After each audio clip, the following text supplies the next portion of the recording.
안녕하세요. 한일 이문화 커뮤니케이션 김경옥입니다. 그동안 잘 지냈나요? 오늘 벌써 네 번째 시간이네요. 그쵸? 오늘은 지난 시간에 이어서 어, 우리가 지난 시간까지는 우리 방법론에 대해서 알아봤었죠. 그쵸? 한일 이문화 커뮤니케이션에서 우리가 커뮤니케이션을 원활하게 하기 위해서는 일본에 대해서 좀 자세히 잘, 그 다음에 이제까지 오해가 있었던 부분은 어떤 부분인가, 왜 오해를 불러일으킬 수밖에 없었는가, 뭐 이런 것들을 이론적으로도 알아보고 했었어요. 그래서 이 문화 커뮤니케이션, 일본에 대한 일본과의 소통 이런 것들을 위해서는 이제 그 일본을 잘 알아야 된다. 비교를 해가면서 일본을 잘 알아야 된다. 이런 얘기를 했었는데 이번 주는 그러면은 그 일본을 어느 부분을 알아보느냐가 이제 그 관건이겠죠. 그래서 일본 사회 여기는 그 강의 계획서를 보면은 다섯째 주에 우리가 모르는 일본, 그 다음에 여섯째 주에는 우리가 모르는 일본인, 이렇게 그 강의 계획이 되어 있는데 일본과 일본인에 대해서 자 우리가 모르고 있었던 부분, 또 모르고 알려지지 않은 부분도 있지만 뭐 알려져서 반드시 알아둬야 될 부분, 뭐 이런 부분들도 있어요. 그렇죠?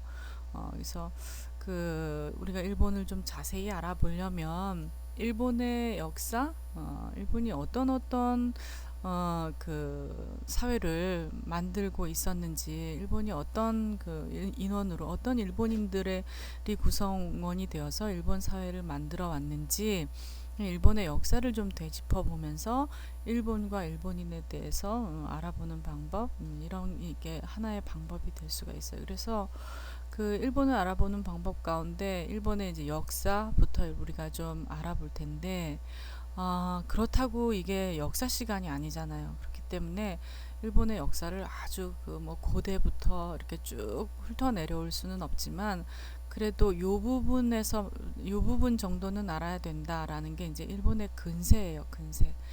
일본은 근대가 굉장히 독특하죠. 일본의 근대가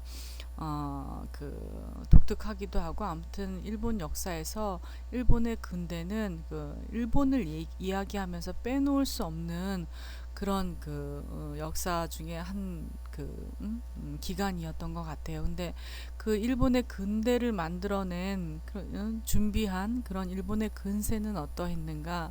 왜 일본의 근대가 그렇게 만들어졌는가는 이제 일본의 근세를 보면은 알 수가 있겠죠. 그래서 대략적으로 일본의 근세부터 그 다음에 일본의 근대, 그 다음에 오늘날 일본의 현대, 현대라고 하면 패전 이후가 되겠는데, 이렇게 일본의 근세, 근대, 현대의 일본 사회상, 그 다음에 그 당시에 어떤 일본인들의 모습, 또 그들이 추구하던 어떤 가치관, 생활 모습 이런 것들을 우리가 알아보면서 일본을 전반적으로 알아가는 어떤 출발점으로 하도록 하겠습니다. 그래서 사실은 PPT 자료는 일본의 근세, 지금은 이제 요거는 일본의 근세에 관한 자료예요. 근세에 관한 자료가 간단하게 되어 있는데, 일본의 근세에 관해서 간단하게 설명을 하고, 일본의 근대는 조금 근세보다는 구체적으로 설명을 할 거예요. 그래서 PPT 자료는 근세, 근대, 현대 이렇게 따로 분리되어 있고, 이게 이제 이번 주, 그 다음에 다음 주까지 요 세 자료를 가지고 이제 여러분들에게 자료를 보면서 설명을 하도록 하겠습니다. 일단 일본의 근세에 대해서 한번 알아봅시다. 다음 페이지로 넘어가겠습니다. 자, 에도 시대는 1603년부터 1868년까지를 에도 시대라고 합니다. 여기에서 에도라고 하면 지금의 도쿄를 말하는 거죠. 지금의 도쿄에 에도성을 쌓고 그 다음에 그 에도성 안에 막부를 주둔시키면서 에도 시대가 시작되는데요. 이 에도 시대는 그래서 한마디로 얘기하면 평화와 안정의 시대라고 할 수 있어요. 왜 평화와 안정의 시대라고 하느냐면 에도 시대 이전까지는 그러면 평화하지 않고 안정하지 않았다는 얘기잖아요.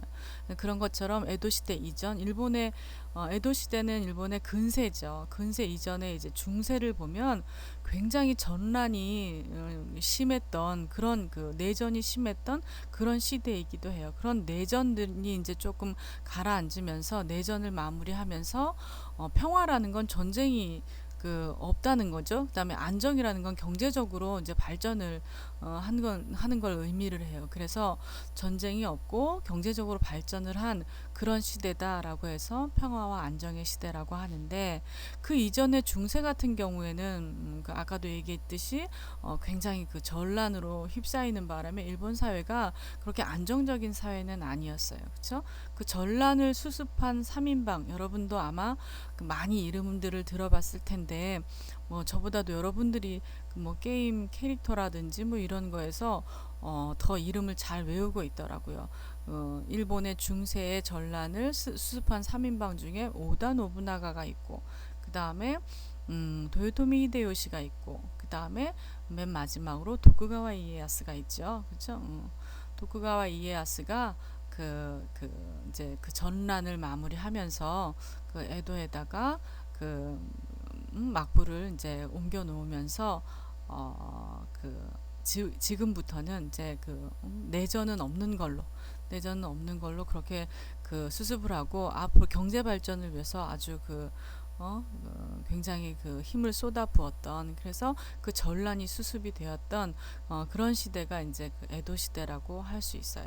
그 이전에 중세는 뭐 그렇게 내전이 심했고 그래서 중세 같은 경우에는 중세를 한마디로 표현을 하자면 무사들의 계급 사회, 무사들의 계급 사회라고 할 수 있고 그 다음에 그 중세 이전에 일본의 고대는 귀족 중심의 사회였어요. 천황 중심의 귀족 사회, 천황 중심의 귀족 사회라고 이렇게 한마디로 표현할 수 있고 일본의 중세는 무사 중심의 계급 사회라고 표현할 수 있고 에도 시대는 평화와 안정의 시대, 평화와 안정의 사회라고 표현을 할 수가 있겠죠. 그래서 에도 시대 같은 경우에는 이제 초기, 중기, 말기의 색깔이 좀 달라요. 초기에는 계급 사회의 지배 질서를 형성하면서 굉장히 안정된 그런 사회였겠죠. 그다음에 중기는 산업 발달과 번영이 아주 눈에 띄게 보이는 그래서 그 계급 사회의 질서, 지배 질서라는 게 질서가 있음으로 인해서 산업 발달 뭐 이런 것들도 꾀할 수 있겠죠. 그래서 중기 정도 되면은 굉장히 상공업이 발달을 하고 그래서 경제적으로 쑥 발전을 하게 됩니다. 근데 말기가 되면은 또 여기 말기에 갈등 및 동요와 개혁 뭐 이렇게 써 있는데 말기가 되면은 또 무사들의 계급의 어떤 그런 지배 질서가 무너지게 돼요. 왜냐하면 상공업이 발달을 하면서 상인들이 이제 부를 축적하죠. 부를 축적하면서 오히려 실권은 무사 계급의 그 무사들보다 그 계급으로 무사 계급으로 질서를 유지해 오던 그런 무사들보다 오히려 실질적인 권한이 이렇게 상인들이나 그러니까 부를 많이 축적한 사람들에게 실질적인 그 사회적 권한이 많이 주어지면서 그거는 뭐 일부러 주어져 이렇게 그런 시스템을 만들었다기보다는 자연적으로 이제 그런 사회가 되면서 무사들이 힘을 잃어가죠. 그렇죠? 그래서 에도 말기가 되면은 갈등 및 동요와 개혁이라는 게 바로 무사들이 실질적인 힘을 잃어가면서 그 다음에 실질적으로는 상공업을 주도하던 사람들이 그 사회를 주도해가는 그런 양상으로 변해요. 그래서 말기에 아주 혼란스러운 무사 계급의 질서가 이제 흩어지면서 아주 혼란스러운 그런 상황에서 근대로 넘어가게 됩니다. 이제 근대를 맞이하게 됩니다. 이제 그래서 초기, 중기, 말기 요 세 시기는 조금 두드러지게 구분이 되는 그런 시기 구분이라고 할 수 있어요. 그래서 우리 에도 시대를 알아봄에 있어서 사실은 이렇게 초기, 중기, 말기 이렇게 나뉘어져서 약간 그 다른 양상을 보이는 각각 그 시대별로 다른 양상을 보이지만 또 다른 분위기를 이렇게 풍기지만 요 쭉 에도 시대를 관철함에 있어서는 정치는 어떠했나, 그 다음에 경제는 어떠했나, 또 사회는 어떠했나, 문화예술적 측면에서는 어떠했나, 종교는 어떤가, 또 교육, 학문은 어떤가, 이런 순서대로 우리가 에도 시대를 한번 알아보도록 하겠습니다. 자, 다음 페이지로 한번 넘어가 봅시다. 자, 정치적인 측면에서 볼 때 에도 시대는 어떤 특징이 있었나 보면은 여기 그 쇄국 정책, 뭐 상킹 고타이, 그다음에 조선통신사 이렇게 이제 나눠서 설명을 해놨는데 요거는 다음 PPT 자료 다음 페이지에 보면 똑같이 이렇게 세 장이 똑같이 되어 있을 거예요. 요거는 쇄국 정책을 먼저 설명하고 그 다음에 그 상킹 고타이를 그 다음 페이지에서 설명하고 조선통신사는 또 그 다음 페이지에서 설명을 하도록 하겠어요. 우선 쇄국 정책을 보면 일본의 에도 시대는 그 왜 쇄국 정책을 했겠어요? 그동안의 전란을 수습하고 하면서 이제는 다시는 그 외부로부터의 그 어떤 침입 뭐 이런 것들은 좀 막겠다, 막아보겠다. 그래서 아주 강력한 쇄국 정책을 실시하게 됩니다. 외부로부터의 들어오는 힘 이런 것들을 막고 또 이 그 일본 내부로부터 나가는 힘 이런 것도 이제 그 통제를 하기 위해서 굉장히 그 철저한 쇄국 정책을 실시하게 되는데 이 쇄국 정책이라는 그걸 어느 정도로 철저하게 펼쳤느냐라고 보면 나가사키 항을 우리가 조금 조사를 해보면 알 수가 있어요. 여러분 나가사키 항 하면은 나가사키 하면은 생각나는 게 뭐가 있나요? 꼭 뭐 항구가 아니더라도 나가사키 하면 생각나는 게 여러분들 흔히들 나가사키 하면 생각나는 게 어떤 용어가 떠올라요 하면은 뭐 짬뽕이라든지 아니면 뭐 카스테라라든지 그런 게 떠오른다고 하더라고요. 그래서 물론 나가사키 짬뽕도 굉장히 유명하고 하지만 사실은 나가사키 카스테라라는 그 카스테라가 주는 의미가 상당히 그 심오한 의미를 가지고 있고 역사적으로 우리가 그 기억해둬야 할 그런 의미를 가지고 있는 것 같아서 나가사키 카스테라에 대해서 조금 설명을 하겠어요. 무슨 나가사키 카스테라하고 쇄국 정책하고 무슨 연관성이 있나라고 생각을 하겠지만 아주 밀접한 연관성이 있어요. 지금도 나가사키에 가면은 여러분들 한 집 걸로 하나씩 카스테라 집이 있는 걸 아마 발견할 수 있을 거예요. 저도 꽤 그래도 오래전에 나가사키에 갔었을 때랑 또 최근에 한 3년 전에 갔었을 때랑 보니까 거의 변함없이 카스테라 집은 거의 한 집 건너 하나 있을 정도로 이렇게 카스테라 집이 많이 있더라고요. 나가사키의 카스테라가 왜 유명할까요? 그거는 그 에도 시대에 일본이 그 쇄국 정책을 실시하면서 모든 항을 다 봉쇄했어요. 모든 항을 다 이제 그 출입을 봉쇄를 하고 출입을 허가한 게 이제 나가사키 항이에요. 나가사키의 대지마 항이라고 있어요. 그 대지마 항만을 남겨두고 모든 다른 항구는 그 외국인들이 드나들지 못하게 그렇게 이제 막아놨었어요. 그만큼 이제 안으로부터 나가는 것과 밖으로부터 들어오는 것 이런 것들을 이제 통제를 했다는 얘기죠. 그렇죠? 근데 유일하게 한 군데 열어놓은 것이 나가사키의 대지마항이었어요. 근데 나가사키의 대지마항에 왜 그럼 카스테라가 유명하냐? 외국인들이 많이 드나들다 보니까 외국에 뭐 그 무역을 하는 선박으로 들어온다든지 아니면 이제 선교사들이 들어온다든지 해서 그 외국인들이 드나들다 보니까 그 나가사키 주변에는 외국인들의 주식이 뭐예요? 주식이 빵이죠. 일본의 주식은 쌀이에요. 근데 외국인들 서양인들의 주식은 이제 빵이기 때문에 빵을 이제 여기저기서 많이 만들었겠죠.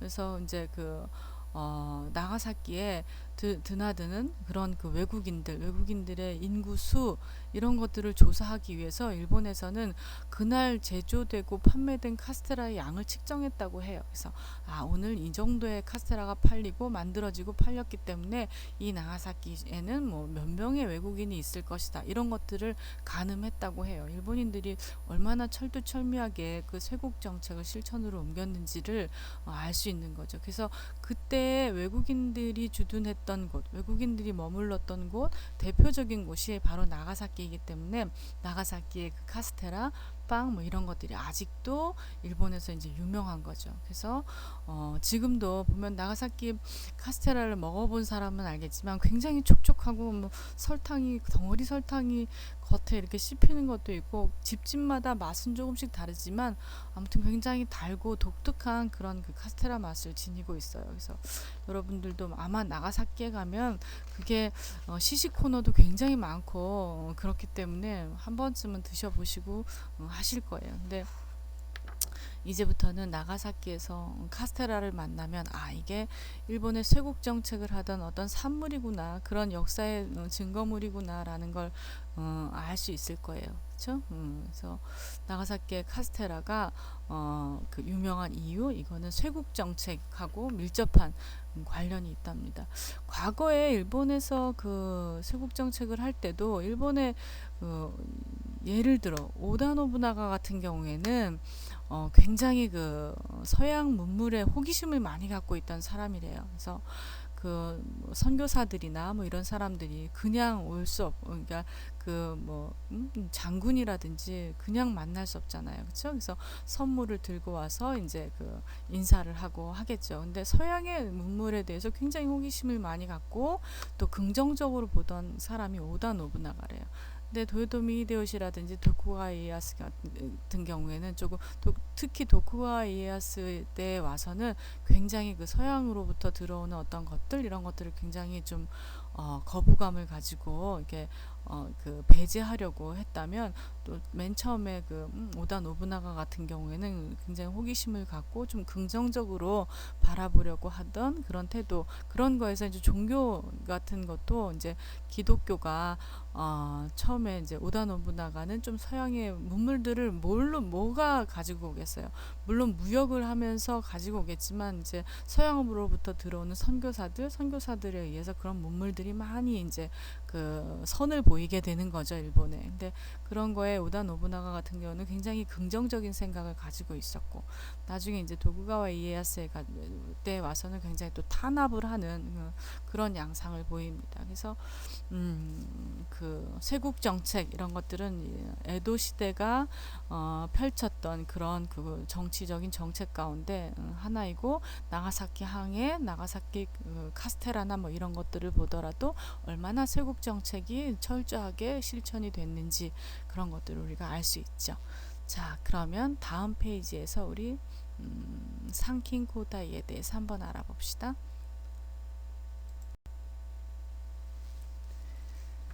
네, 상킨 코타이라는 건 참근 교대라고도 되어 써 있죠. 요거 설명을 이렇게 막번 체제 하의 다이묘 통제 정책이라고 그 표시를 해놨는데, 이 상킨 코타이 제도라는 건 더 이상 하극상이 일어나지 않도록 미연에 방지한 그런 그 정책 중에 일본의 그 어떤 그 정치적인 정책 중에 하나라고 할 수 있어요.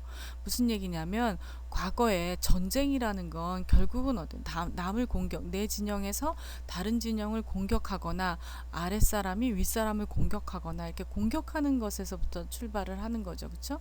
전쟁이라는 건. 근데 그런 전쟁이 결국은 하극상에 의해서 많이 일어나고 다른 외부로부터의 그런 그 도전 뭐 이런 거에 의해서 많이 일어나기 때문에 그런 하극상이라든지 외부로부터의 도전이라든지 이런 것들을 막기 위해서 그 새로운 정치 제도를 만들어낸 게 바로 상킨 고타이 제도예요. 근데 그 쇄국 정책 같은 나가사키항 같은 경우에는 어떻게 했어요? 외부로부터 들어오는 어떤 세력들 이런 것들을 경계하면서 만들어 놓은 그런 정책이라고 한다면, 이 상킨 고타이 제도는 내부에서의 반란, 쿠데타 이런 것들을 이제 그 방지하기 위해서 만들어 놓은 정책이라고 할 수 있어요. 여기 교대라는 참근 교대라는 그 용어가 의미하듯이 뭘 교대를 하느냐면 그 옛날에는 일본이 번을 중심으로 해서 그 행정구역이 나뉘어져 있었다 그랬죠. 그쵸? 각 번은 지금의 우리 현에 각 현을 중심으로 해서 행정구역이 나뉘어져 있던 것처럼 옛날에는 번을 중심으로 해서 이렇게 행정구역을 나눠 놨는데 각 지방의 각 번의 가장 우두머리가 이제 다이묘예요. 각 번의 대표라고 할 수 있어요. 대표가 다이묘들인데 이 다이묘들이 이제 하극상을 일으키고 뭐 반란을 일으키고 아무튼 자기의 영역을 확보하고 자기의 힘을 뭐 발휘하고 자기가 이제 우두 장군이 되기 위한 그런 그 어떤 괴책 이런 것들을 꾀하지 않게 하기 위해서 그들 다이묘들을 통제하는 정책인데 그 번의 우두머리들을 다 에도성으로 불러 모아요.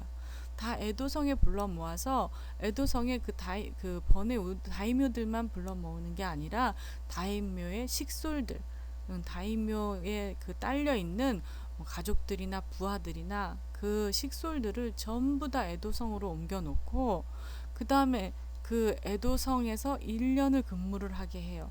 그 다음에 다른 1년을 근무하고 난 다음에는 또 자기 번으로 돌아가서 자기 번에서 1년 또 근무를 하는 거예요. 그래서 1년씩 교대로 1년은 에도 성안에서 근무를 하고 또 1년은 자기 지역인 자기 번으로 돌아가서 그 1년 동안 근무를 하게 하고 그래서 이렇게 교대로 1년씩 근무를 하게 하는 제도가 바로 상킨코타이 제도예요. 그래서 에도성에 만약에 에도성에서 근무를 할 때는 어떻게 했어요? 장군이 자기 밑에서 자기 손바닥 안에서 다 그 다이묘들의 행동이라든지 뭐 일거수일투족을 다 관리하고 감시할 수 있겠죠. 그러니까 다이묘들이 쿠데타를 일으키고 싶어도 일으킬 수가 없는 거예요. 그렇죠? 그렇고 또 다이묘들이 자기네 번으로 돌아가서 자기 번 지역에서 근무를 할 때는 어떻게 했어요? 다이묘들의 식솔들을 거의 볼모로 에도 성안에 잡고 있는 거죠. 다 에도 성안으로 이주를 시켰으니까. 그래서 그 당시에 에도 성이 아주 터졌어요. 에도 성이 만원이라 터져서 에도 성 주변에도 막 이렇게 새로운 도시들이 형성이 되는 그런 그 형태를 많이 볼 수 있었어요. 그래서 그런 것처럼 아무튼 다이묘들의 식솔들을 다 에도 성안에서 그 볼모로 잡고 있기 때문에 다이묘가 자기 번으로 돌아가서 어떤 뭐 그 반란을 꾀한다고 하더라도 어떻겠어요? 그 볼모로 잡혀 있는 이 거의 인질로 잡혀 있다시피 한 자기 식솔들이 걱정이 되기 때문에 함부로 그런 반란을 실천을 행동으로 옮길 수가 없겠죠. 그래서 그런 그 다이묘들을 통제하는 정책 이런 정책으로 상킨코타이 정책을 이제 실시를 한 거예요. 근데 상킨코타이 제도를 이렇게 실시를 하고 나니까 뭐가 달라졌느냐면 자, 이 다이묘들의 행렬이 뭐 대단합니다. 그렇죠? 에도성에서부터 자기 지역까지 이동을 하는데 1년에 한 번씩은 왔다 갔다 해야 되잖아요. 그렇죠? 그 이동을 하기 위한 도로망이 형성이 되고 또 이동을 하면서 지금처럼 뭐 신칸센이 있는 것도 아니고 교통편이 좋은 게 아니겠죠? 그렇다 보니까 이제 그 도로를 깔아놨다고 하더라도 굉장히 걸어서 많이 그렇게 오랜 그 시간을 할애해서 아마 이동을 했을 거예요. 이동을 하면서 숙박을 해야 되죠. 숙박을 하게 되면 또 뭐 아무튼 뭐 상점에서 뭔가 숙식을 해결해야 되는 거 아니에요. 그렇죠? 그래서 상업이 굉장히 많이 발달을 하게 돼요. 그 도로를 중심으로 해서 이 도로라는 게 또 한 곳에 치중된 게 아니라 이 다임묘들이 어떻게 전국 방방곡곡에 다 퍼져 있는 거잖아요. 그렇죠? 각각 그 번은 전국 방방곡곡의 행정구역이기 때문에 다 있는 어느 지역에나 있는 거잖아요. 그래서 다이묘들이 그렇게 움직이는 동선 이게 전국으로 이제 확산이 되면서 그 전국의 도로망이 굉장히 많이 발달을 하게 되고 그러다 보니까 이 전국적으로 상공업이 엄청나게 발달을 하게 됩니다. 그래서 일본이 경제적으로 번영을 하는 그런 어떤 밑바닥에는 또 이런 정책적인 그런 게 있기 때문에 경제적으로도 에도 시대에 많이 발달을 하게 되는 거죠. 그래서 상킨코타이 제도가 그 주는 의미가 굉장히 좀 폭넓다고 할 수 있는데 일단은 뭐 이게 용어에서 오듯이 다이묘를 통제하는 그런 정치적인 정책이다. 그런 것 가운데 하나다. 또 그렇게 볼 수도 단순하게 볼 수도 있지만 이 산킹코타이 제도로 인해서 일본이 전국적으로 도로망이 발달하고 상공업이 발달하고 그래서 일본 경제가 탄탄하게 자리를 잡을 수 있는 그런 어떤 계기가 된 게 바로 산킹코타이 제도다라고도 할 수 있어요. 자, 무슨 말인지 알겠죠? 참근 교대제, 산킹코타이 제도 에 대해서 여러분 좀 기억을 해두기 바라고 다음 페이지에서 우리 조선통신사에 대해서 얘기를 해보도록 합시다. 다음 페이지로 넘어가겠습니다. 자, 세 번째 조선통신사에 대해서 한번 알아봅시다. 조선통신사는 여러분들 너무나 잘 알고 있죠. 우리가 중고등학교 때도 많이 역사책에서 많이 접했던 그런 용어이기도 하고 아마 논란이 되었던 점들이 많이 있기 때문에 조선통신사를 둘러싼 한국하고 일본의 어떤 인식의 차로 인해서 논란이 되었던 적이 많이 있기 때문에 여러분들은 조선통신사를 간접적으로나 이렇게 많이 공부를 했을 거라고 생각이 들어요. 혹시라도 조금 이거 좀 생소한 단어인데 또 조금 잊은 것 같은 잊어버렸는데 라고 생각을 하면 다른 참고 문헌이나 아니면 여러 사전 이런 것들을 통해서 여러분들이 조선통신사를 이제 알 수 있을 거예요. 그래서 여기선 일반적으로 설명이 되어 있는 조선통신사 이야기보다는 아리랑 마쓰리를 소개를 하면서 조선통신사의 설명을 대신 하려고 해요. 사실 아리랑 마쓰리라고 하는 건 부산하고 쓰시마 하고 이제 두 도시가 서로 연계를 해서 1년에 한 번씩 조선통신사의 행렬을 그대로 재현을 해서 표현을 한 그런 축제, 마쓰리라고 하는 거는 축제를 얘기하는 거죠. 그런 축제를 뜻해요. 그래서 아리랑 축제가 바로 이제 아리랑 마쓰리인데 부산에서부터 스시마에서부터 또 이렇게 과거에 조선통신사들이 행렬을 했던 그거를 그대로 재현을 해서 이제 도쿄를 지나서 최종 목적지가 어디죠? 아무튼 거기까지 가는 그런 것들을 이제 재현해 놓은 마쓰리인데 사실 제가 이 아리랑 마쓰리에 2006년도 5년도에인가 한번 갔었어요. 가서 아리랑 마쓰리를 하는 그런 거를 이제 2박 3일 동안 지켜보고 어떤 분위기로 어떻게 이제 행렬을 하는가. 그때 이제 한일 관계가 그렇게 지금처럼 나쁘지는 않을 때예요. 그리고 아리랑 마쓰리라는 게 아무튼 수년 동안 있어 왔고 그래서 그 해에도 아리랑 마쓰리를 볼 수 있었어요. 그래서 스시마에 가서 이제 아리랑 마쓰리를 하는 그런 것들을 이제 세세히 보고 따라다녀 보고 과거에 조선통신사들이 이런 격식을 차리고 이런 순서대로 이렇게 일본에 건너왔었구나. 과연 아주 대규모의 외교 사절단이구나라는 것을 실감할 수 있을 정도로 그렇게 이제 그런 행사예요. 그런 행사인데 그 이후에 제가 몇 년 있다가 아리랑 마쓰리를 2012년인가 3년이었나요? 아무튼 몇 년인지 정확하게 기억은 안 나는데 아리랑 마쓰리를 제 친구에게 소개를 이제 보여주고 싶어서 같이 스시마를 한 번 더 방문을 한 적이 있어요. 당연히 이거는 두 도시가 굉장히 오랜 기간 동안 정말 아주 공을 들여서 그렇게 진행하고 있는 행사이기 때문에 없어졌을 거라고는 정말 꿈에도 상상을 하지 못하고 그냥 인터넷 검색을 하고 갔어요. 하고 갔는데 이상하게 그해 아리랑 마쓰리의 계획에 대해서는 나와 있지 않더라고요. 근데 저희는 이제 스시마에 오랫동안 머물 그런 예정이었고 그래서 스시마에 이제 7월인가요? 8월인가요? 첫째 주부터 첫째 주 항상 첫째 주인가 그 주에 이제 마쓰리가 있었으니까 그 주를 겨냥을 해서 이제 일본에 그냥 인터넷 검색을 했는데 그 해 것만 안 나왔던 게 조금 약간 좀 이상하다라는 그런 의문이 들기는 했지만 그래도 설마 하고 이제 갔었는데 아리랑 마쓰리가 없는 거예요. 그래서 이제 관계기관에게 문의를 해보니까 아리랑 마쓰리가 없어졌다고 하더라고요. 그래서 왜 없어졌느냐?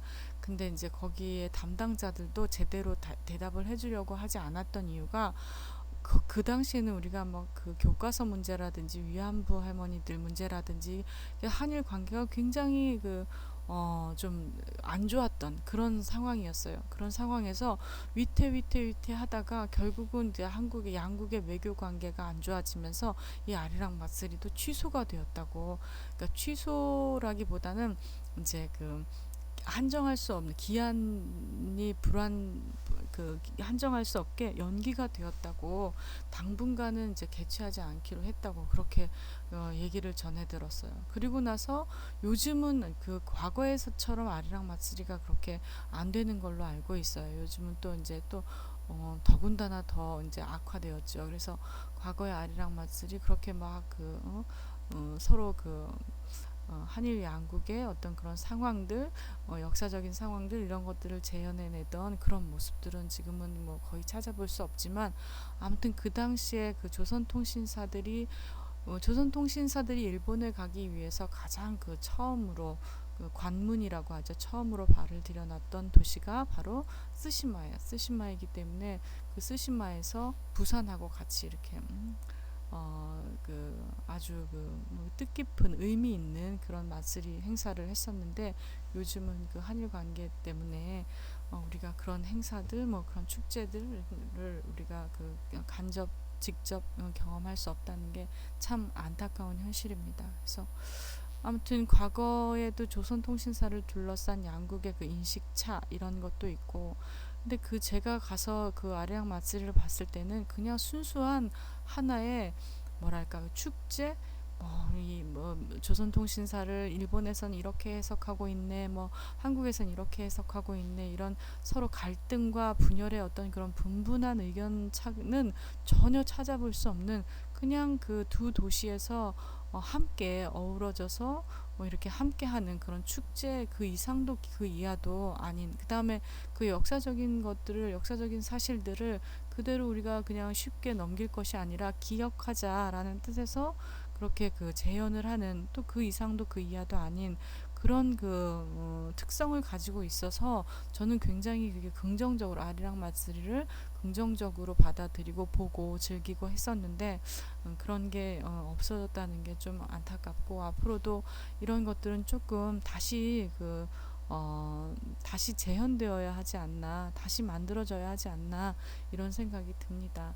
역사를 기억하기 위해서도 그렇고, 서로 그러니까 그런 인식의 차 때문에 오는 그런 갈등 이런 것들로부터 좀 벗어나는 그런 하나의 계기, 방법, 그런 게 될 수 있을 것 같아서 적극적으로 아리랑 마쓰리가 재현되기를 기대를 합니다. 그다음에 그래서 조선통신사에 대해서는 뭐 아리랑 마쓰리 같은 경우에는 여러분들이 경험을 안 한 그런 거기 때문에 제가 전달을 설명을 해드렸지만, 조선통신사에 대해서 조금 더 알기를 원한다면 아마 어디 뭐 인터넷 같은데 뭐 사전을 찾아보아도 굉장히 자세히 그렇게 설명이 되어 있을 거예요. 참고해 주시기 바랍니다. 조선 전기에는 총 20번, 20회에 한 3,400명의 통신사들이 왔다 갔다 했다고 하는데, 전기에는 한 8번, 후기에는 한 12번 해서 그런 기록들을 세세하게 기록들을 해놓은 게 자료가 이제 공개가 되어 있으니까, 여러분들도 한번 개인적으로 더 좀 자세히 알아보고 싶다 그러면 찾아보기를 바라겠습니다. 자, 그럼 다음 페이지로 넘어가도록 하겠습니다. 자, 그 다음에 일본의 에도 시대의 경제적인 측면에서 에도 시대의 사회상을 한번 보도록 하겠습니다. 여기에는 산업 발달, 교통 통신의 발달, 그 다음에 화폐 금융의 발달 이렇게 이제 되어 있는데, 아까도 얘기했듯이 에도 시대는 뭐라 그랬어요? 평화와 번영의 시대라고 했죠. 그쵸? 이 평화와 안정의 시대라고 했죠. 안정이나 이제 번영이나 같은 의미의 말인데, 자, 안정과 번영을 초래하려면, 안정과 번영이 오려면 어때야 돼요? 일단은 평화스러워야 돼요. 전쟁이 없어야 돼요. 그쵸? 근데 에도 시대 이제 그 전란을 수습하면서 중세에 있었던 전란을 수습하면서 이제 뭐 내전이 없어지고 전쟁이 없어지다 보니까 당연히 이제 경제적으로 발전을 하고, 그래서 안정을 이제 초래하게 되는 거죠. 경제적으로 발전하고 번영을 하게 되면 안정적인 사회가 된다는 얘기죠. 그렇죠? 그래서 그, 그 당시에 어떤 그 산업 발달의 상황 이런 것들을 보면 신흥 상인이 많이 출연을 해요. 여러분들 여기 표시되어 있는 미쓰이, 그 다음에 고노이케, 또 스미토모, 이런 그 대기업들, 이런 기업들을 보면은 지금 우리가 보기에는 이제 그 완전 대기업들이죠, 그렇죠? 아직도 뭐 스미토모, 미쓰이 다 현존하고 있는 그런 기업들이라고 할 수 있는데, 이런 기업들이 벌써 그 에도 시대에 출발을 한 그런 기업이라고 할 수 있어요. 그래서 신흥 상인들이 많이 이제 출연을 하게 된 그런 시기이고, 그 다음에 당연히 교통통신이 발달을 했다 그랬죠. 아까 상킨코타이 제도를 설명을 하면서 얘기했듯이 교통이 발달하고 통신이 발달하고 산업이 발달하면서 교통통신이 발달을 하게 되고, 그 다음에 화폐, 금융 이런 것들은 우리가 상공업이 발달을 하면 또 따라서 저절로 자연적으로 이제 수반되는 그런 발달이라고 할 수 있는데, 화폐 중에 여기 료가이쇼라는 그런 용어가 있어요. 료가이쇼. 이거는 환전과 측량을 직업으로 하는 상인, 그러니까 환전상을 말하는 거예요. 환전상. 예를 들어서 물건을 가지고 뭐 돈으로 바꿔준다든지, 아니면 뭐 물건과 물건끼리 바꿔준다든지, 그런 가격의 가치, 뭐 이런 가격 이런 것들을 책정을 한다든지, 이런 역할을 하는 그런 곳이 바로 류오가이쇼라고 할 수 있어요. 그다음에 시찌야는 이거는 여러분들 혹시 전당포 알아요? 우리나라에도 옛날에는 전당포가 있었어요. 지금은 있는지 없는지 잘 모르겠어요. 지금은 눈에 띄지 않죠, 전당포가. 근데 과거 얼마 전까지만 해도 흔히 이제 그 동네에서 아니면 시내 뭐 곳곳에서 전당포라고 쓰여진 간판을 볼 수 있어요. 전당포는 여기 서민의 금융기관이라고 되어 있는데, 우리가 이제 급하게 돈이 필요할 때 자기가 갖고 있는 물건을 맡기고 돈을 빌려가요. 그런 다음에 나중에 이자를 쳐서 돈을 갚을 때 물건을 찾아오는 그런 역할을 하던 곳이 바로 전당포인데, 이 시찌아가 일본에는 아직도 있어요. 아직도 최근에 본 게 한 몇 년 전에 이케부쿠로에 갔더니, 이케부쿠로 리쿄대학교 앞쪽으로 보면은 이렇게 조금 그쪽에서 제가 한 군데 본 것 같아요. 시찌아라고 해서. 아직도 일본에는 시찌아가 있다는 게 조금 은행에서의 뭐 그런 역할 이런 것들을 대신하는 그런 아직도 물건을 맡기고 돈을 빌려가거나 하는 사람들이 있는가 봐요. 그래서 시찌아는 우리나라에서는 없어졌지만 아직 일본에는 시찌아가 있는 걸로 알고 있어요. 그래서 이런 것들이 이제 많이 발전을 하고, 그때부터 에도 시대 때부터, 그래서 경제적인 이런 상황을 통해서 이제 일본의 발전상 뭐 이런 것들을 우리가 이제 알 수 있는 거죠. 자, 그 다음에 여기에서는 뭐 달리 더 설명을 할 거는 없을 것 같고, 그 다음으로 넘어가도록 하겠습니다. 자, 여러 가지 사회상을 보면서 에도 시대가 어땠는지 한번 살펴보면, 우선은 도시가 굉장히 많이 발전을 하게 돼요. 아주 큰 대도시, 특히 에도, 오사카, 교토 이런 큰 대도시가 발전을 하게 되고, 조카마치라고 해서 성 주변에 있는 그런 성을 중심으로 해서 성 주변에 있는 그런 도시들이 발전을 해가죠. 이거는 조카마치라는 거는 이제 성을 중심으로 해서 그 주변에 형성되는 그런 동네라고 할 수 있는데, 에도 성이 이제 만들어지면서 에도 성이 굉장히 많이 아무튼 만원이 됐죠. 거의 뭐 터져 나갈 듯이 그렇게 에도 성이 굉장히 인구 밀도가 높아졌는데, 그러다 보니까 성 안에는 이제 못 들어오고 에도 성을 중심으로 해서 그 주변 도시들이 발전을 하기 시작합니다. 그래서 그런 것들이 이제 조카마치고, 조카마치가 발전을 하고, 또 이제 아주 그 대도시로서 대표적인 대도시로서는 에도, 그다음에 오사카, 교토. 지금의 에도는 그 지금의 도쿄를 얘기한다고 했죠. 오사카는 지금 그대로 옛날 그대로의 그 지역 명칭을 사용하고 있고 교토도 마찬가지예요. 그래서 이런 대도시가 발전을 하게 됩니다. 그 다음에 신분 질서는 일단은 그 무사들의 중심의 계급 사회라고 했죠. 그래서 무사가 가장 높은, 그 다음에 농민, 수공업, 상인, 천민 이런 식으로 이제 신분이 구분이 돼서 뭐 계급 사회를 유지하고 있죠. 그래서 계급 사회가 아주 잘 유지가 될 때는 이제 질서가 많이 이제 잘 잡히게 돼요. 근데 계급 사회가 무너지면, 이 계급이라는 게 무너지면 사실은 굉장히 질서가 무너지게 되기 때문에 혼란한 이런 사회가 돼요. 그래서 에도 시대는, 에도 중기까지는 그래도 이런 신분 질서로 인해서 굉장히 차분하게 번영 발전을 하는 그런 일본이었다고 한다면, 에도 말기에 가서는 이런 신분 질서가 무너지면서 굉장히 문란한, 그다음 굉장히 문란한이 아니라 굉장히 혼란한 그런 사회가 도래하게 되죠.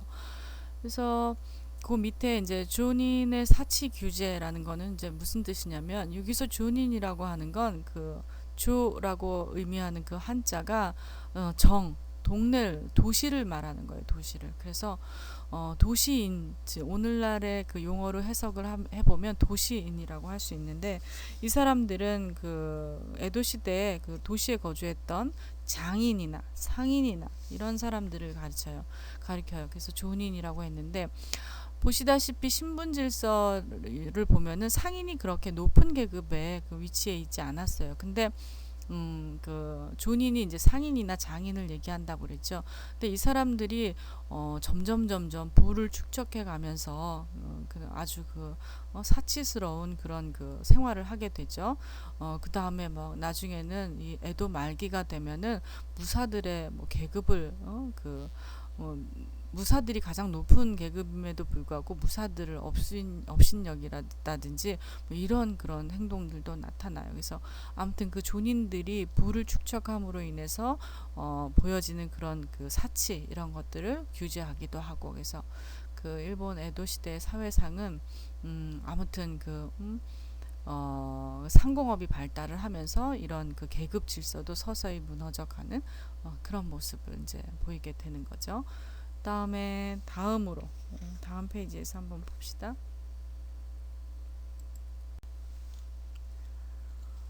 문화예술적인 측면에서의 에도 시대를 살펴보면 다도가 있어요. 다도라는 건 센노리큐라는 사람이 일본의 다도를 완성시킨 사람이다라고 일컬어지고 있는데, 그게 무슨 말이냐면, 옛날에 다도라 하면 이제 중국에서 차 문화가 전래가 되어 왔죠. 일본으로. 그 차 문화를 받아들이면서 일본에서는 이제 일부 천황을 중심으로 한 귀족들이 차 문화를 즐기고 그랬었어요. 근데 이제 고대에서 중세로 넘어오면서 실권을 장악한 게 무사들이죠. 그러니까 무사들에게 어울리는 차 문화를 만들어 가야 하는 거예요. 물론 뭐 차 문화는, 그러니까 단순하게 생각하면 차를 마시는 건데 무슨 뭐 차 문화가 있어라고 생각할 수도 있겠지만, 뭐 귀족들이 그냥 무슨 풍류나 향유 뭐 이런 오락을 즐기면서, 아니면 자기 일상 생활에서 이렇게 차를 즐기는 것과, 또 무사들이 이 다도를 매개로 해서 뭐 상대 진영의 사람들과 뭐 차를 나누는 시간을 갖는다거나 하는 거는, 이 차를 마시는 목적 이런 게 달라지기 때문에 역시 차를 마시는 어떤 예절이라든지 그 다음에 기본적인 룰이라든지 이런 것들이 달라지겠죠. 그래서 무사들에게 가장 어울리는 그런 차 마시는 습관, 문화 이런 것들을 만들어낸 게 바로 센노리교라고 할 수 있어요. 이 다도 문화는 나중에 여러분들 동영상 같은 거 이제 한번 찾아서 한번 여러분들이 일본의 다도해서 동영상을 찾아서 봐도 되고, 지금까지도 일본에서는 옛날에 그 전통적인, 일본의 무사 계급에서 무사들이 즐기던 그런 다도를 지금도 이제 하나의 그 뭐랄까, 뭐 전통 문화라든지 꼭 전통 문화가 아니더라도 생활 속에서 그런 다도를 즐기고 있어요. 더군다나 이게 뭐 우리는 다예라고 하죠. 근데 일본에서 다도라 하면 차를 마시는 도리이기 때문에 그 도리를 배우는 학습으로도 많이 이제 활용을 하고 있어요. 그래서 다도가 그 당시에 그 다도를 아직도 활용하고 있는 것이, 그 당시에 그 다도를 하면서 가졌던 무사도 정신, 무도 정신, 이런 그 정신적인 세계, 이런 것들을 아직도 그 교육하기 위해서 다도를 유치원에서도 하고, 그다음에 초중고등학교에서도 하고, 저는 대학 때 그 수업의 일환으로 다실에 들어가서 다도를 한번 경험을 해본 적이 있는데, 이거는 뭐 그 여러분들 동영상 같은 거를 찾아서 보면 알겠지만, 우리가 그냥 단순하게 차를 마시는 그런 그 느낌으로 다도를 하는 게 아니라, 거기에 대한 뭐 차를 마시면서 주의해야 될 사항들, 그다음에 예를 지켜야 할 것들, 그다음에 그 어떤 규정, 룰, 이런 것들이 있어서 정말 도로 승화시키는 그런 게 다도라고 할 수 있어요. 그래서 한번 그 다도에 대해서는 여러분들이 그 따로 동영상 같은 걸 좀 많이 찾아보길 바라겠고, 그다음에 가부키, 문화예술 중에 그 당시에 에도 시대에 많이 그 번성을 했던 게 가부키예요. 가부키도 사실은 가부키가 조금 어려워요. 우리나라도 전통 예술 문화 이런 것들 여러분들 좀 지루하고 따분하게 느끼는 경향이 좀 없지 않아 있죠. 사실 아주 사랑하고 애착을 갖는 사람이 아니고는 전통 문화에 대해서 조금 저런 게 있겠구나라고 그냥 이렇게 그 속에 빠져서 즐기는 비율보다 그냥 이렇게 알고 넘어가는 그런 비율이 아마 더 높을 거라고 생각이 들어요. 가부키도 사실은 그렇게 일본 사람들이 늘 일상생활에서 즐기는 건 아니지만, 그래도 가부키가 뭐 학생들한테 예를 들어서 뭐 한 2만 엔 정도, 만엔에서 2만 엔 정도의 요금을 내고 들어가야 된다. 그러면 학생들한테는 한 2천 엔 정도, 한 10분의 1 가격으로 이렇게 가부키를 한 번씩 경험해 볼 수 있는 그런 기회를 제공하기도 하고 그래요. 그래서 저도 일본에서 대학 다닐 때 가부키를 한번 가서 봤는데, 저희가 그러니까 일반적으로 그 어떤 기본 그 지식을 갖고 가지 않으면, 그다음에 내용이라든지 뭐 이런 거에 대해서 그 숙지를 하고 가지 않으면 가부키가 어려워요. 어려워서 잘 알아듣기도 힘들고 결국은 좀 졸다 오는 그런 경향이 있었던 것 같아요. 근데 우리나라에, 그러니까 가부키하고, 제가 옛날에 안동 하회 마을에 갔을 때 화해 마을에 갔을 때 그 탈춤을 추는 그런 공연을 한번 본 적이 있어요. 근데 그 탈춤을 저도 그 외국인 그 일본인 친구를 데리고 한번 보여주겠다고 이제 마음을 먹고 안동까지 간 건데, 그 하회 탈춤을 공연을 할 때 그 가이드 분이 그러시더라고요. 이거는 사투리가 많고 또 옛날 그 고어들이 많이 등장을 하고 그래서 잘 못 알아듣는다. 그러니까 스토리를 좀 한번 이렇게 훑어보고 숙지를 하고, 그 다음에 어떤 용어는 어떤 의미로 쓰여지는가, 그런 걸 좀 알고 들으면 훨씬 쉽게 이해할 수 있을 것이다. 그 다음에 그 웃음 포인트 뭐 이런 거, 그 다음에 그 메시지를 잘 캐치할 수 있는 그런 뭐 아무튼 팁 이런 거를 알려주더라고요. 그래서 이런 걸 사전 공부를 하고 가서 봐야 제대로 이해할 수 있는 건가라고 생각을 하고, 그러면은 일본의 가부키도 사실은 사전 공부를 하고 가서 보면은 좀 이해하기 쉬운 것처럼 그거하고 마찬가지이겠구나라고 생각을 하고 이제 들어갔는데, 오히려 일본의 가부키보다 너무 어려운 게 그 자막 같은 게 좀 영어로 되어 있거나, 아니면 일본 사람이나 중국 사람이나 이렇게 관광객들이 많이 있으니까 자막을 이렇게 다른 나라 언어로 이렇게 띄워서 좀 이해의 폭을 넓게 하도록 이렇게 서비스를 해주었더라면 참 좋았을 걸. 그냥 한글 자막도 없고 아무튼 기본 정보를 외국인이 취할 수 있는 그런 방법들이 없더라고요. 그래서 어, 사실은 가부키를 볼 때도 저런 것 좀 영어로 이렇게 좀 자막을 띄워줬으면 좋겠다라는 생각을 아주 옛날에 했었는데 그 이번에 몇 년 전이죠. 한 몇 년 됐는데 아무튼 하회 마을의 그 하회 탈춤 뭐 이런 것들을 볼 때도 저런 것들을 외국어로 이렇게 좀 자막을 해줬으면 자막으로 이렇게 이해를 할 수 있도록 설명을 해줬으면 좋았을 걸 그런 생각이 들더라고요. 그래서 아무튼 다른 나라의 문화를 이렇게 공유하는 데는 그런 좀 서비스 이런 게 필요하지 않을까 그런 걸 이게 요구된다라는 걸 많이 느꼈어요.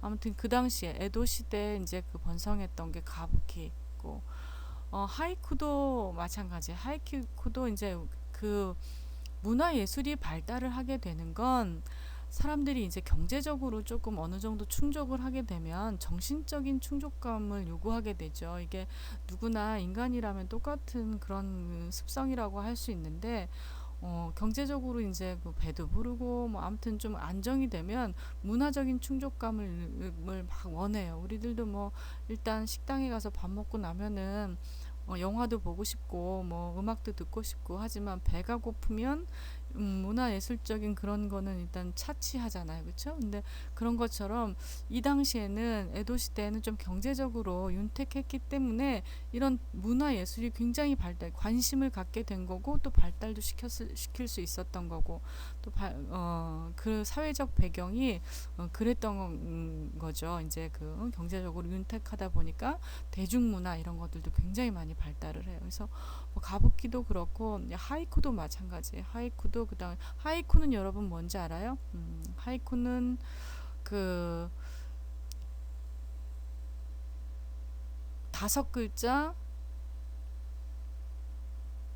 다섯 글자, 일곱 글자, 다섯 글자. 제가 지금 갑자기 하이쿠 하나가 생각이 나면서 그 잠깐 말을 놓쳤는데 하이쿠는 총 17글자로 된 일본의 시예요, 시. 옛날 이제 우리나라에 그 시조가 있는 것처럼 일본에도 그런 정형 시가 있어요. 그래서 그게 하이쿠라는 건데 이제 그 뭐 다섯 글자, 일곱 글자, 다섯 글자 그 안에 모든 상황이 다 표현이 돼야 되는 거예요. 모든 상황, 뭐 계절도 키고라고 해서 계절에 관한 용어도 들어가야 되고, 아무튼 그런 좀 규칙이 몇 가지가 있는데 그런 규칙을 지키면서 시를 만들어내는 그게 이제 하이쿠라고 할 수 있어요. 마스오 바쇼 한번 그 여러분들이 한번 찾아보세요. 제가 여기에다가 뭐 그 마스오 바쇼의 대표적인 하이쿠 그 를 넣을까 하다가 여러분들이 한번 찾아보기를 원해서 요거 그 마소바쇼 그 작자만 저작자만 여기에다가 이제 소개를 해놨는데 아마 일본의 하이쿠의 대표적인 인물이라고 해도 과언이 아닐 거예요. 마소바쇼가. 그래서 마소바쇼의 하이쿠를 한번 찾아보세요. 여러 개 나오는데 그 중에는 뭐 봄을 상징하는 그런 그뭐 봄의 어떤 그런 기운들 이런 것들을 보여주는 그런 그 하이쿠도 있고 아무튼 그 자연적인 여러 가지 상황들을 그 17글자 안에 표현해 놓은 그런 그런 시들을 한번 여러분들이 찾아보기 바라겠고 또 우리나라에도 하이쿠의 대가가 있으세요.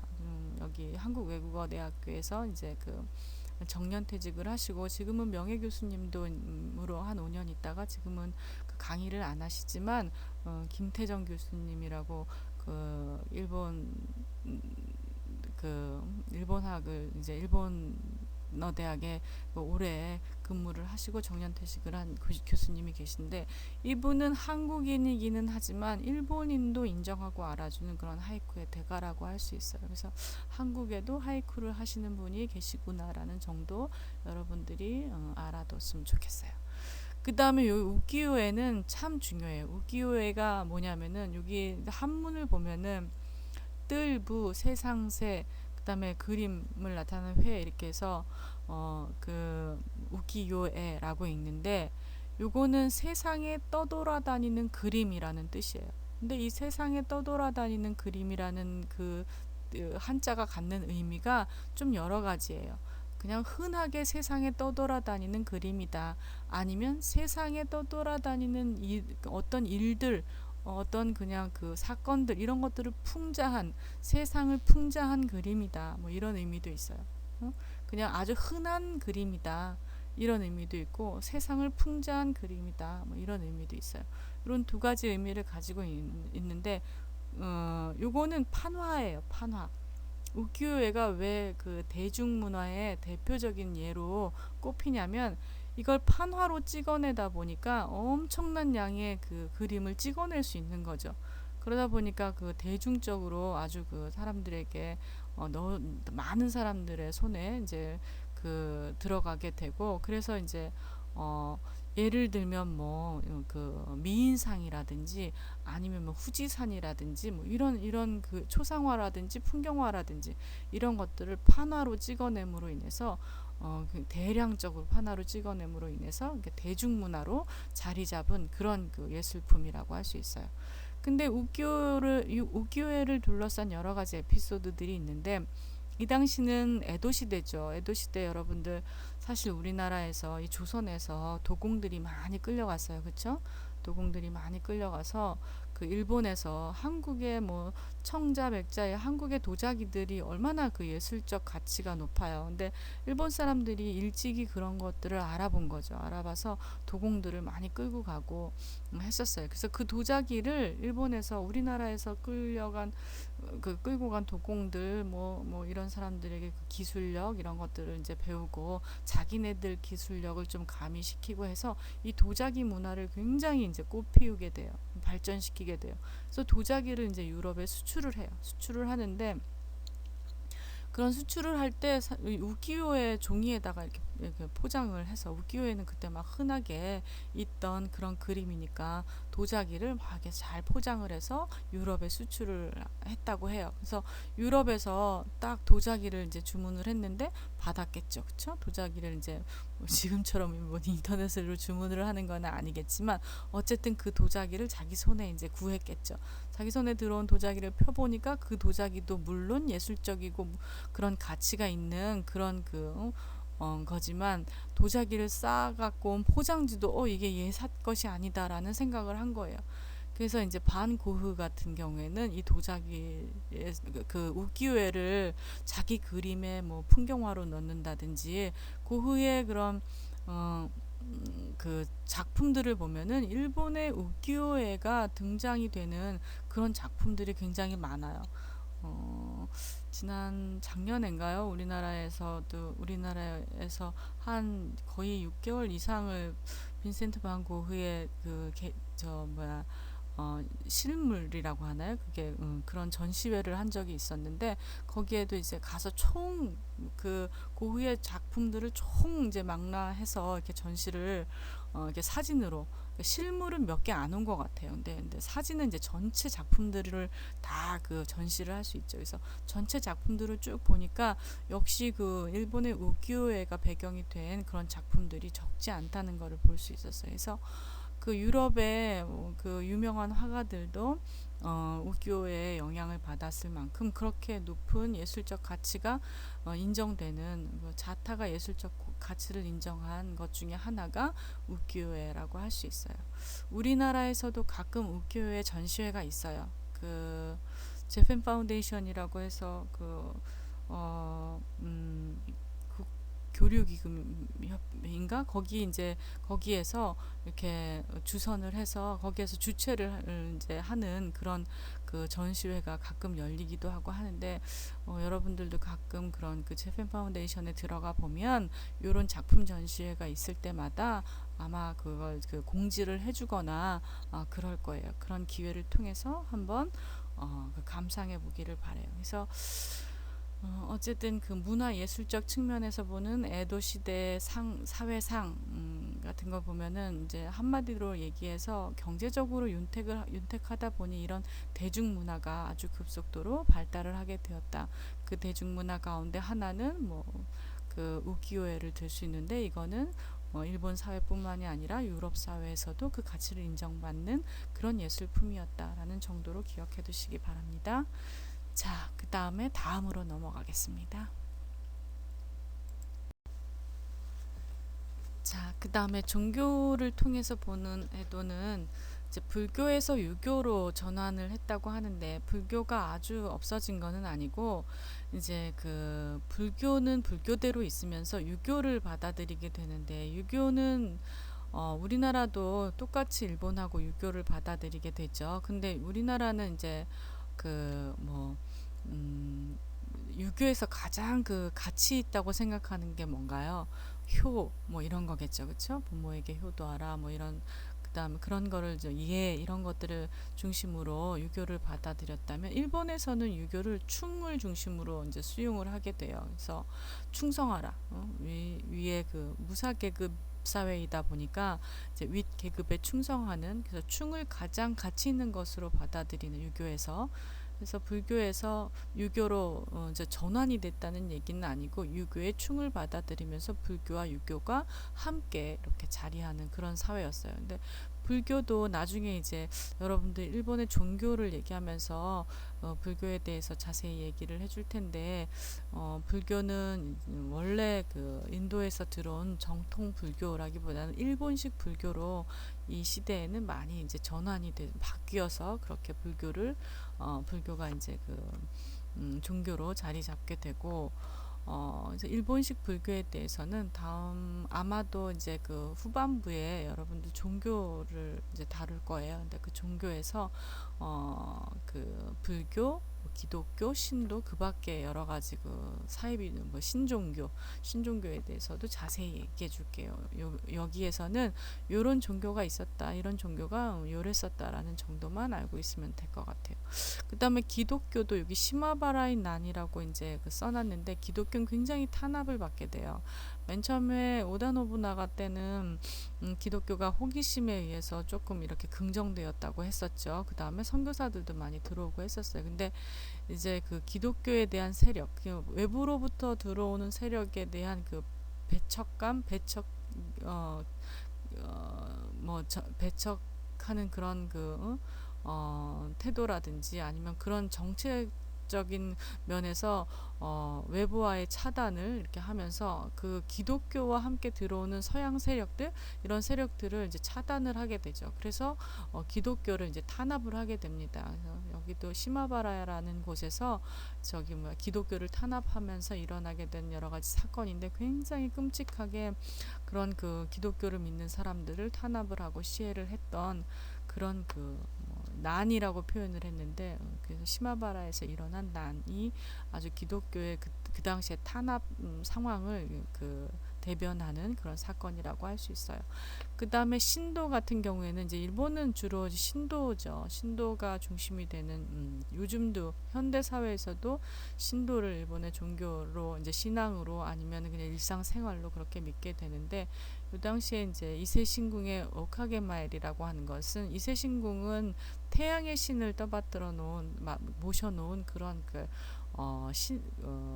신사예요. 그런 신사에 이제 참배를 하는 걸 오카게마엘이라고 하는데, 그 이세신궁의 오카게마엘이라고 하는 건 그 태양의 신을 모셔놓은 곳에 참배를 하는 것, 뭐 이런 것들이 그 당시에 그 참배에 관해서는 또 그것도 룰이 있어요. 그래서 그런 게 이제 발달을 하게 된 그런 시기이고, 여러 신흥 종교들이 많이 탄생해요. 그로즈미교, 덴리교, 그다음에 공코교, 이런 이제 여러 신흥 종교들이 탄생을 하는데, 이 중에서 텐리교 같은 경우에는 아직도 여러분들 뭐 텐리 대학교 그런 그 텐리라는 지역을 보면은 얼마나 텐리교가 그 번성을 했는지, 지금도 하나의 종교로서, 종파로서 이제 굳건히 자리하고 있죠. 그래서 이게 바로 이제 이 당시 에도 시대에 만들어진 그런 이제 신흥 종교예요. 신흥 종교고 종교 현황이라고 할 수 있어요. 다음 페이지로 넘어가겠습니다. 자, 이 당시에는 교육과 학문이 또 많이 발달을 하게 되죠. 왜냐하면 문화예술이 발달하는 것과 마찬가지로 경제적으로 윤택한 생활을 하면서 교육이나 학문이나 이런 것들을 많이 발전시킵니다. 그래서 교육 중에는 이제 대중교육, 대중교육이 발달을 하는 걸 볼 수 있고, 학문은 이제 국학과 난학이 그 발전을 해요. 국학이라고 하는 건 모토우리 노리나가가 이제 그 고사기, 원래 고사기는 700년대에 쓰여졌죠. 근데 그 고사기를 다시 이제 재해석해서 쓰는 고사기전을 써냅니다. 이건 일본 정신을 다시 되살려야 된다. 그래서 이제 그 국학이라고 하는 건 뭐예요? 우리도 왜 그 국학이라고 하면 외부에서 들여와서 들여온 학문보다 자기들 스스로가 만들어내는 그런 학문, 이런 학문들을 이제 그 가치 있는 것이다라고 얘기하는 게 이제 국학인데, 그 에도 시대에는 더군다나 이제 조금 경제가 사회가 안정이 되면서 일본적인 것을 되찾아야 된다라는 그런 인식들이 많이 자리 잡게 됩니다. 그러면서 이제 국학이 발전을 하게 되는 거죠. 난학이라고 하는 건 이제 네덜란드에서 들어오는 학문을 난학이라고 해요. 여기서는 의학이나 본초학이라는 건 이제 약초 같은 걸 이제 기록해 놓은 그런 학문이고, 그 다음에 천문학, 지리학 이런 것들이 중심이 돼서 난학이 이제 발달을 하고 받아들이게 되고, 그 다음에 해부학 번역서, 해체 신서라고 해서 해부학 번역서가 나오기도 해요. 그래서 그런 네덜란드의 그런 해부학을 이제 번역해서 책으로 엮어낸 게 1774년이에요. 그래서 국학과 난학이 발달하고, 그 다음에 대중교육이 굉장히 많이 발달을 하게 되는데, 대중교육은 어때요? 여러분들 상공업이 발달을 하면서 어쨌든 간에 뭔가를 이제 써야 되잖아요. 기록을 하고 뭐 장부를 쓴다거나 숫자로 계산을 한다거나 이런 기록을 하고 뭐 해야 되는데, 글씨를 모르면은 안 되잖아요. 그렇죠? 그래서 생활 속에서 활용하기 위한 그런 뭐 글씨, 산술 이런 것들을 이제 배우게 되죠. 대중교육의 아주 대표적인 용어 가운데 하나가 테라코야라고 할 수 있어요. 테라코야는 여기 신사나 절에서 아이들을 모아놓고 가리키던 곳, 그것을 이제 테라코야라고 하는데, 우리나라하고 비교를 해보면 이제 우리나라의 서당과 같은 그런 이제 교육기관이라고 할 수 있죠. 근데 다른 점은 우리나라의 서당은 양반집 자제들만 다닐 수 있는 굉장히 교육의 혜택을 받는 사람들이 제한되어 있는 그런 교육기관이었다고 한다면, 테라코야는 그 당시에 90% 이상 되는 일본인이라면 거의 대부분 테라코야에 다녔을 정도로 그렇게 아주 대중적으로 발달한 그런 교육기관이라고 할 수 있어요. 그래서 여기에서는 한 7, 8가지 과목으로 이제 아이들을 가르치는데, 일본에서 그래서 이 에도 시대부터 문맹인이 없었다고 해요. 문맹인이. 우리나라는 뭐 한자, 한글, 문맹인이 굉장히 많았죠. 더군다나 아까도 얘기했지만 교육을 받는 그런 대상들이 굉장히 제한적이었고 한정적이었기 때문에 누구나 다 교육을 받을 수 없었잖아요. 그래서 그게 교육 면에서 조금 늦었다고 한다면, 일본 같은 경우에는 이 대중교육이 에도 시대에 굉장히 많이 발달을 하면서 거의 문맹인이 없고, 또 사실은 일본의 히라카나, 가타카나, 일본의 글자는 우리나라 글자보다 굉장히 단순해요. 단순해서 여러분들도 아마 지금 이걸 제2 전공으로 하고 있지만 일본어를 할 수 있는 친구들도 많이 있을 거예요. 그렇죠? 일본어는 굉장히 이렇게 어느 정도 수준까지 배우기에는 굉장히 쉽죠. 뭐 히라카나, 가타카나 50글자만 알고 있으면 50글자 다 해서 이제 100글자만 외우고 있으면 일본의 어떤 글자도 읽을 수 있는 게 그게 이제 장점이고, 또 쉽게 이제 그런 글자들을 조합을 해서 단어를 만들기 때문에 한자를 몰라도 읽을 줄은 알아요. 의미는 몰라도 읽을 줄을 알게 되는 게, 읽을 수 있게 되는 게 이제 일본의 가나 글자라고 할 수 있어요. 가타카나, 히라카나. 근데 그 다음에 거기에 이제 한문이 조금씩 이제 이렇게 한문의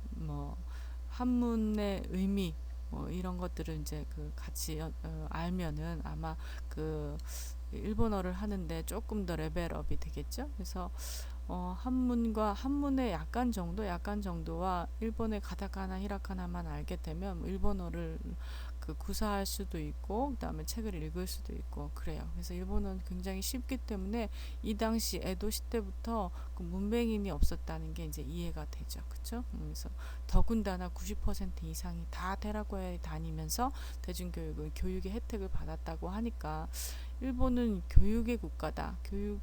교육 국가다라고 하는 게 정말 실감이 날 정도로 그 당시에 우리나라 상황하고 그 당시에 조선의 상황하고 비교를 해보면 정말 큰 차이가 나죠. 그렇죠?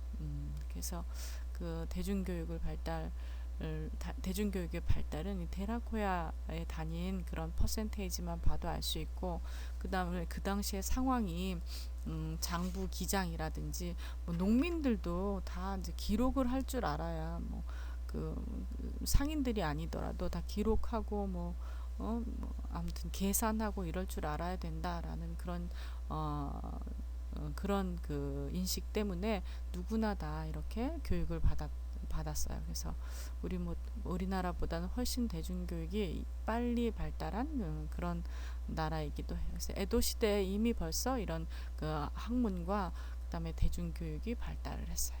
자, 여기까지가 이제 우리가 근대를 알아봤는데요. 아니, 근세를 알아봤는데요. 벌써 시간을 보니까 1시간이 넘었군요. 그래서 근세, 그 다음에 근대도 아마 다음 시간에 근대, 현대 이렇게 좀 포인트를 찝어서 아마 이렇게 자세히 설명을 해야 될 것 같아요. 그래서 여러분들이 근세에 대해서 조금 더 알고 싶거나 질문이 있으신 분들은 따로 그 질문 그 항을 통해서 해도 되고 저한테 이메일로 주셔도 돼요. 요즘 질문을 아무튼 공지사항에 제가 질문에 대한 여러분들 여기서 질문을 올려주세요 하고 이제 과제로 내줬는데 공지사항에다가 다시 한번 질문에 대한 자세한 그런 걸 알려드릴게요. 이제 어떻게 질문을 올려야 되는지 그런 것들에 대해서 좀 알려드리면 여러분들 과제로 질문을 이제 제출을 해주시면 됩니다. 여태까지 배웠던 것도 상관없고 앞으로 배워야 할 내용들 중에서도 질문을 만들어서 올려주시면 되겠어요. 자, 지금까지 일본의 근세에 대해서 알아봤고요. 다음 주에는 일본의 근대, 그 다음에 현대 이런 식으로 일본인에 대해서 알아보도록 하겠습니다. 자, 수고하셨습니다.